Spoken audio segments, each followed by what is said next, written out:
Sebutkan Adz-Dzahabi dalam kitabnya Syiar A'lamin Nubala, ada istilah kalamul aqran. Komentar dari seorang guru, seorang alim kepada alim yang lain yang hidup sezaman. Ini namanya kalamul aqran. Selama mereka masih manusia, selama mereka masih hidup, maka potensi untuk berbicara dengan tendensi-tendensi tertentu menjatuhkan orang lain dan agar dia terlihat lebih baik daripada orang lain, ini selalu ada, siapapun dia. Siapapun dia. Ini yang sedang kita ceritakan ahlul hadis yang di zaman itu profesi-profesi tidak ada hubungan dengan followers. Gak ada hubungan dengan jamaah.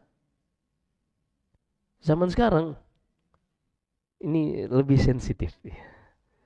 Karena yang satu udah punya travel umrah, travel haji. Ini erat sekali hubungannya dengan jumlah followers dan loyalitas jamaah. Karena ada sebagian ikhwan, sebagian jamaah, Masya Allah, kalau ustadz tertentu yang dia kagumi, yang buka paket umroh atau haji, mau 5 kali lipat dari harga reguler, siap dia bayar, yang penting berangkat bersama ustadz tersebut. Siap jual rumah, yang penting berangkat sama ustadz tersebut. Visa Furoda gak keluar. Qadar Allah. Nombok akhirnya ustadznya. Gini, maksudnya kita tidak akan berbicara tentang subjek. Kita akan berbicara tentang objek yang syaitan tanamkan di dalam hati manusia berupa bibit-bibit kebencian yang kemudian akhirnya menjadi sebuah hasad yang akan membuat seorang tidak bersikap adil lagi di dalam menilai orang lain. Disebutkan Adz-Dzahabi rahimahullah dalam biografi Muhammad ibni Abdurrahman ibni Abi Dhi'b yang hidup sezaman dengan Al-Imam Malik ibni Anas ibni Malik Al-Asbahi yang kita kenal dengan Imam Maliki. Terjadi manusia ini Imam Malik.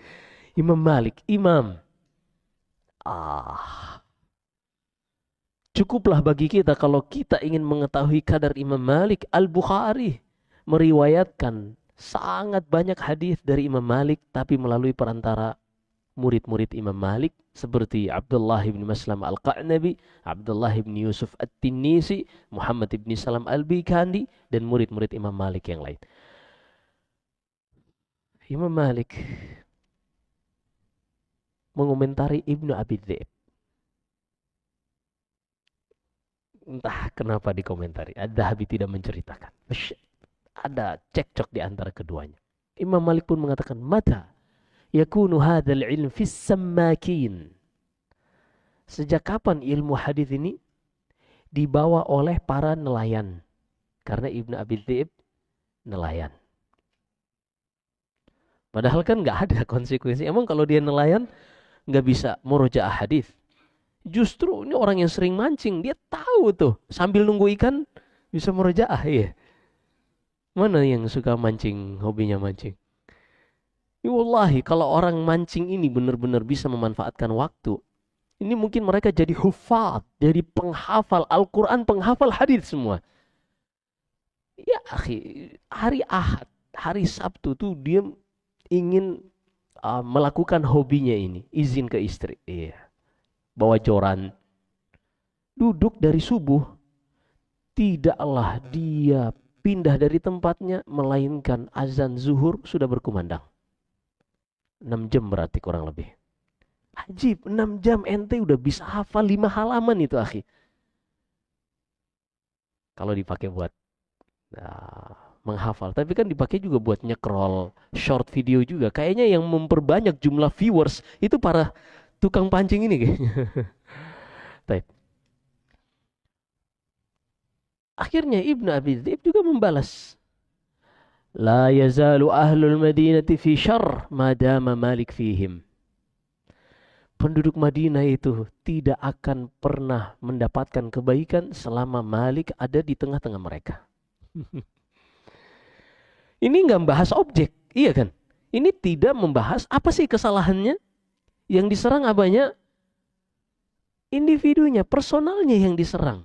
Nah, begitu juga kalau kita melihat seorang alim, seorang ustadz sudah mulai menyerang tokohnya, menyerang personalnya, hati-hati. Karena kalau dia ingin menasehati, dia akan lebih fokus untuk membahas objek kekeliruan atau kesalahannya. Bisa tidak kita menasihati orang pada kekeliruannya saja, pada kesalahannya saja, tanpa perlu menyerang personalnya? Bisa. Betul kalau seandainya personalnya ini membahayakan akidah, membahayakan manhaj. Dan tidak bisa ditegur, dicegat kecuali dengan ditahdzir personalnya. Iya, lakukan seperti itu. Sah. Dan ini bukan ghibah yang disebutkan oleh Imam Nawawi rahimahullah dan selainnya. Juga Imam Ahmad, idza sakatta anta wa sakattu ana, kalau seandainya engkau diam dan aku juga diam, tidak menjelaskan kondisi orang-orang yang akan merusak agama ini, kapan orang-orang bodoh, orang-orang jahil akan mengetahui kebenaran dari kekeliruan? Apa komentar Az-Zahabi rahimahullah ketika melihat fenomena antara Imam Malik dan Imam Ibni Abi Dhi'b? Kata beliau, kalamul aqran yutwa wala yurwa. Ucapan seorang alim terhadap alim lain yang sezaman dengannya, yang menyerang personil tanpa ada bukti kekeliruan dan kesalahannya, maka ucapan seperti ini, kalamul aqran, dilipat dan jangan disebarkan. Lipat. Jangan tambah dipanas-panasi. Di-upload di media sosial. Nih ustadz yang ini nih, yang tahdir ustadz kita. Iya. Sebagian justru memanas-manasi. Maka di sini kita harus paham. Guru kita, ustadz kita juga manusia. Potensi untuk hasad, potensi untuk masuk persaingan untuk menjadi siapa yang paling banyak followersnya, siapa yang paling banyak jamaah dan loyalisnya, ini semua ada. Apalagi kalau masing-masing ustadznya sudah ada akun ofisialnya. Dan masing-masing sudah ada jamaah atau ada usaha travelnya misalnya. Ini potensi ada. Ente kira ustadz kita malaikat? Bukan. Nah ini kita harus pahami. Agar kita tidak menzalimi siapa saja yang menyelisihi ustadz kita. Kadang kita tuh ya, kalau udah punya ustadz, siapa saja yang ngomong ini menyelisihi ustadz kita. Itu bantahannya. Bukan membantah dalilnya, tapi mengatakan ini tidak seperti ustadz kita. Ustadz kita kan senior. Ustadz kita kan senior. Di dalam sisi pendalilan tidak ada senioritas. Dahulu para ulama, Ats-Tsauriyu habibun lana. Dalam riwayat mereka menyatakan Asy-Syafi'iyyu habibun lana.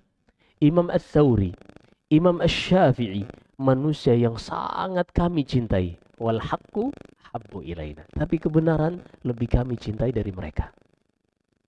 Artinya kalau ucapan mereka menyelisihi kebenaran, kami tinggalkan. Dan kami memilih mengikuti kebenaran walaupun bukan yang mengucapkannya Asy-Syafi'i atau Ats-Tsauri rahimahullah.